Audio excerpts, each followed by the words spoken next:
Ya no vivo yo. Capítulo 5. Un nuevo nacimiento.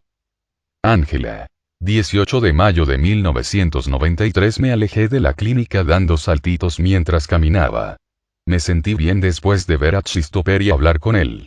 Después de la experiencia traumática que viví con el secreto que nos reveló, tuve la oportunidad de decirle en persona que lo amaba sin importar qué sucediera. Finalmente, había una luz al final del túnel en el que me encontraba.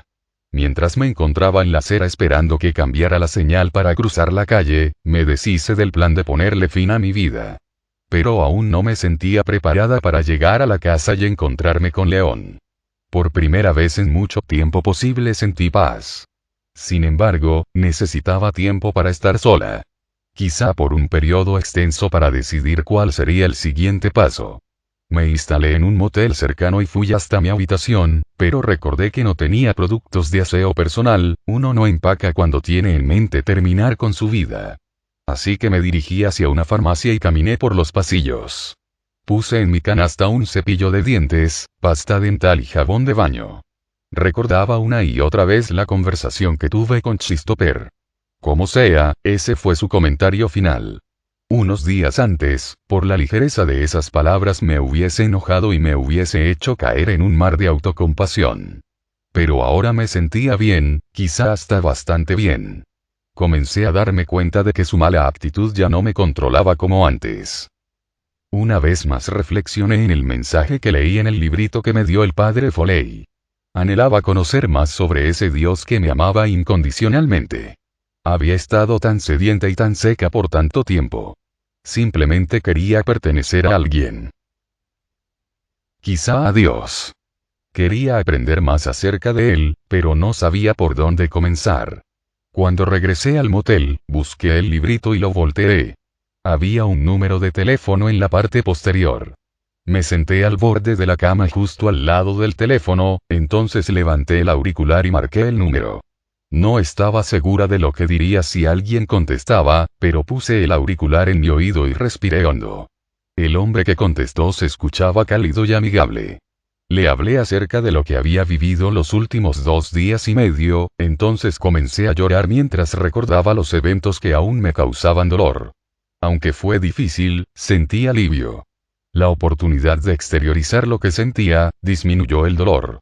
Después de escuchar mi historia, el hombre dijo: «Señora, sé cuán difícil debe ser esto para usted y quiero que sepa que no está sola.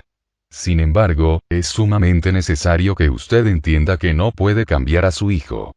Mi espalda se puso rígida mientras secaba mis lágrimas. Me rehusaba a creer lo que este hombre decía.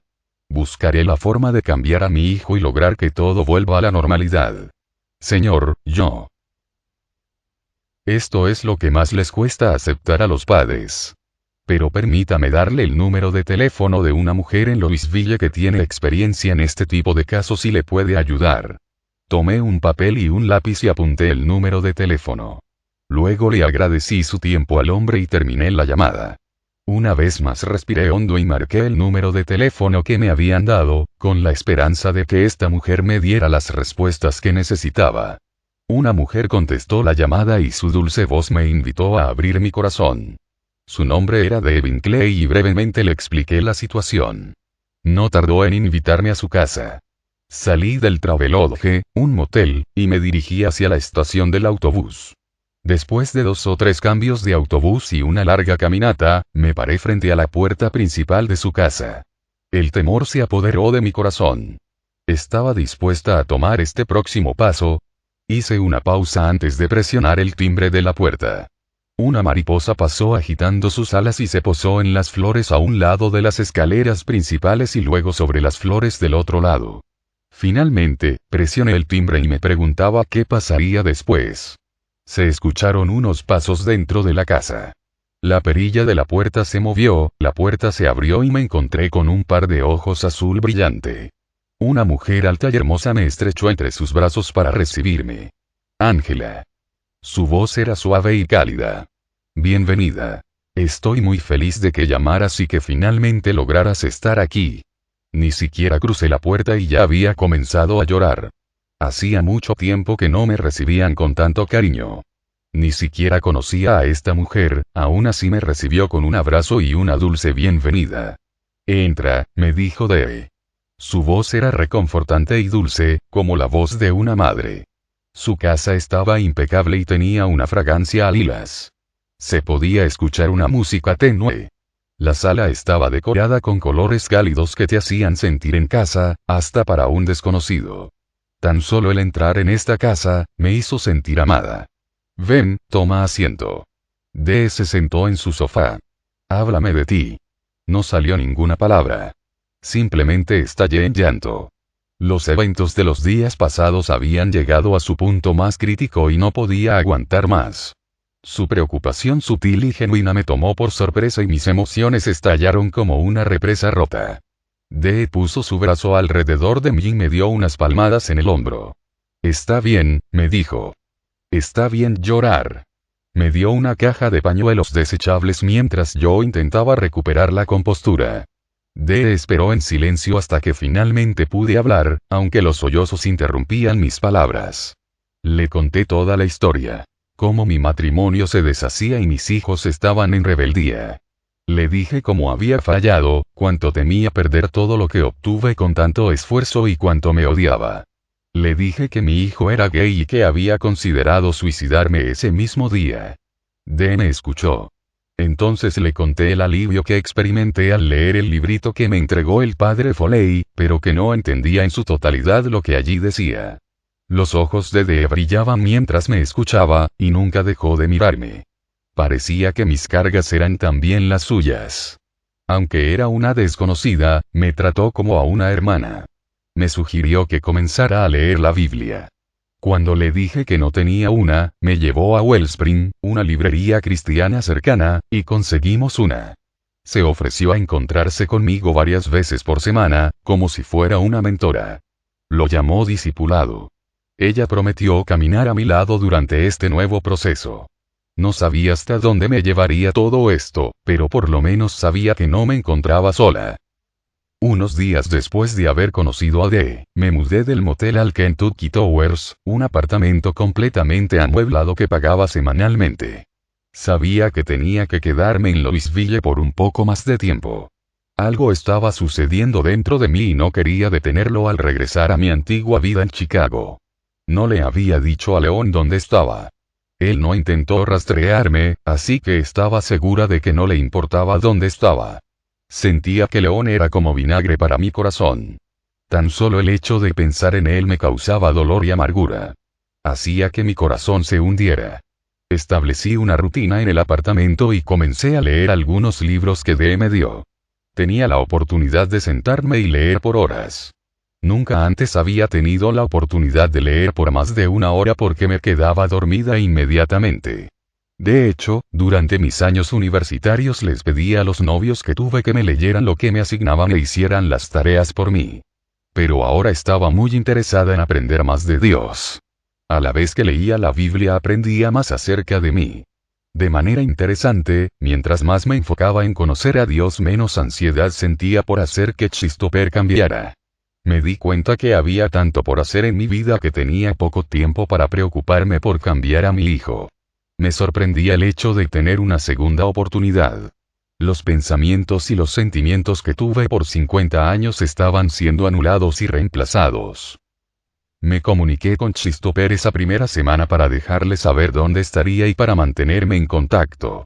Apenas unos días después de haber llegado a Louisville me dijo que recibió una carta de la escuela de odontología en la cual le informaban que estaba condicionado académicamente. Según él, la institución había sido totalmente injusta. Al decano asociado no le agradaba Christopher y como resultado, quería hacerle daño. Así que el lunes después de haber llegado, fui hasta la oficina del decano para intentar poner el asunto en orden. Sin duda el decano y yo podríamos hablar para intentar resolver la situación de Christopher. Estaba decidida a enmendar la reputación de Christopher. Soy Angela Yuan, la madre de Christopher Yuan, le dije a su secretaria. ¿Se encuentra el doctor Johnson? En este momento está en una reunión, dijo la recepcionista. ¿Usted tiene una cita? No, pero no le tomará mucho tiempo. ¿Puedo esperarlo? Me dijo que podía sentarme en la sala de espera que se encontraba al final del pasillo y ella me llamaría tan pronto el Dr. Johnson se desocupara. D me había asignado 2 capítulos de un libro de crecimiento espiritual, así que busqué en mi bolso la copia del libro, bastante marcado, y lo abrí. Busqué una silla y comencé a leer, determinada a sacarle partido al tiempo que pasaría allí. Fue entonces cuando una palabra extraña capturó mi vista. Alcaudonismo. El libro explicaba que el alcaudón es un pájaro depredador, que después de capturar a su presa la lleva hasta donde haya un objeto afilado, una espina o una rama y la despedaza. Un poco sangriento para ser un libro cristiano, pensé. Los autores describieron al alcaudón humano como las personas que se consideran superiores y piensan que los demás se equivocan, pero ellos no. En otras palabras, yo siempre tengo la razón, pero tú no. Me acomodé en la silla. Generalmente tengo la razón. ¿No es eso bueno? ¿No hace un bien tener siempre la razón? Más adelante el libro explicaba que este tipo de persona ataca a otras. Se asemeja a la forma en la que actúa el alcaudón que despedaza a su presa. Me detuve aquí. Pensé en el transcurso de mi vida, en todos los momentos en que creí tener la razón y cuando pensaba que los demás siempre estaban equivocados. En ese momento parecía ser lo correcto, pero ahora, con esta nueva perspectiva, mis acciones no parecían ser distintas a las del alcaudón. De hecho, eso era lo que hacía en ese instante al demandar un trato justo para mi hijo. El libro explicaba que el intento de una persona por probar que tiene la razón es precisamente lo que hará que se sienta lejos de entender el amor de Dios. Comencé a conocerme con mayor profundidad. Había llegado a la oficina del decano actuando como un alcaudón, lista para hacerle saber que no tenía la razón y demostrarle que yo sí la tenía. Quería controlar la situación y no permitir que las cosas simplemente sucedieran. De repente, pude entender algo acerca de mí misma que nunca antes entendí. Era una pecadora. Yo no era mejor que Chistopero que cualquier otra persona. Me resultó terrible darme cuenta de la oscuridad que había en mi corazón. Y aún así, mientras entendía lo enferma que estaba, tenía la capacidad de entender cuál era la cura.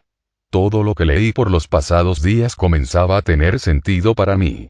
Era una pecadora, tal y como un alcaudón pretencioso. Me puse de pie y cerré el libro. Ya no quería ver al decano. Solo quería salir de allí. Guardé el libro en mi bolso y discretamente salí por la puerta. Para poder llegar al ascensor, tenía que pasar por la oficina del decano y me sentía muy avergonzada como para hablar con él o con su secretaria. Así que discretamente llegué hasta las escaleras y aguanté la respiración mientras bajaba en puntillas rápida y silenciosamente. Mi corazón latía solo de pensar que me encontrara con alguien de frente. Cada paso que daba me convencía más y más de mi pecado. Pero, increíblemente, sentía que me liberaba. Sentía el amor de Dios aunque era pecadora. Literalmente me revitalizaba.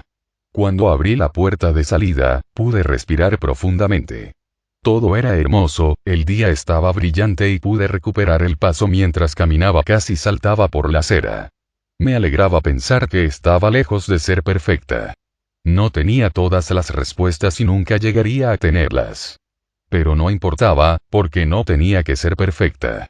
Mi Padre Celestial me amaba sin condiciones. Era todo lo que podía hacer para evitar gritar: soy una pecadora, soy una pecadora, soy una pecadora.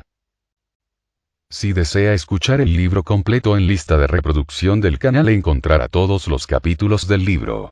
Si desea descargar el libro en formato PDF en la descripción encontrará un link para descargarlo. Si te gustó este libro suscríbete al canal y recibe noticias de los libros que subimos. Dale me gusta, ayuda muchísimo y no cuesta nada.